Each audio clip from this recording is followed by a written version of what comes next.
On the morning of March 14th, I test the customer service line for Job and Family Services. Thank you for calling the Ohio Department of Job and Family Services Office of Unemployment Insurance Operations. And after nearly 5 minutes of prompts, Press the pound key. I was told at 11 a.m. the line was full, and I hit what's called a queue cap. Thank you for calling. Due to a high number of calls, we have reached today's maximum number of callers able to speak with a customer service representative. Lots of back and forth, lots of getting kicked off the helpline just because they're already overloaded at 10 a.m. in the morning. So Melinda Good placed another call to ABC6 on Your Side problem solvers. I had no other routes except for, reaching out to you to see if you can rattle trees and figure out what's going on. She's been laid off since October. It's just a very scary situation, not knowing, how you're going to pay your bills. And when she's unable to make an unemployment claim online, she needs someone from ODJFS by phone. The lack of access has Yeah. caused you to get weeks behind in your claims. Yeah. It's not a weekly deposit anymore. I can't count on when the next time I'm going to be able to get through. Within days of receiving Melinda's call, I received another complaint of someone who told me he was 6 weeks behind on claims due to the lack of ODJFS access. He didn't want to go on camera, but tells me he also contacted the office of Governor Mike DeWine about the customer service line issues.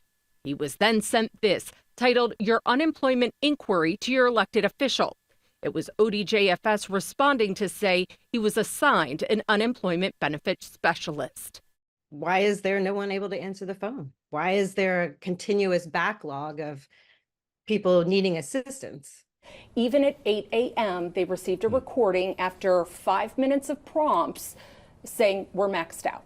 Yeah, and that's one of the things that we're working on in terms of hiring more people. Matt Damschroeder took over as director of ODJFS during the pandemic. We're in a relentless crusade to improve our customer experience for Ohioans. Some of those things take time. All those things take money. Now, years on the job, I sent his office this email last week asking about call volumes, wait lists, storage space, and staff for the customer service line. ODJFS sent me its data over the last 5 weeks. February 14th, the line received 4,300 calls.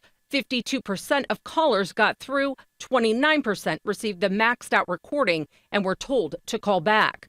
More high numbers of callers reaching a maxed out line February 15th, 16th, 21st, and 22nd. Then the data shows drastic improvements in March. The day I requested this data on March 14th, ODJFS shows 0 callers reached a maxed out line and all were able to get through. But that's not true. Remember my call to ODJFS? Try to call early before the line fills up. It was made March 14th.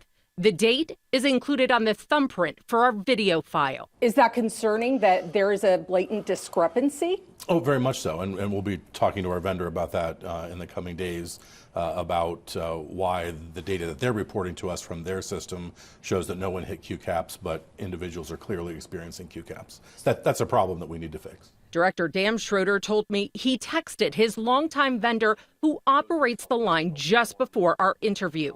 Do you worry that you have any idea or a good grasp of the number of folks hitting that Q cap? Well, based on this new information, I don't know that we have a complete picture. He tells me bad data can keep the call center for Ohio's unemployed understaffed. We paid into that system. Being unemployed, you're nervous, you're scared. On your side, You're worried about losing your car, your house. I'm problem solver Lisa Rantala.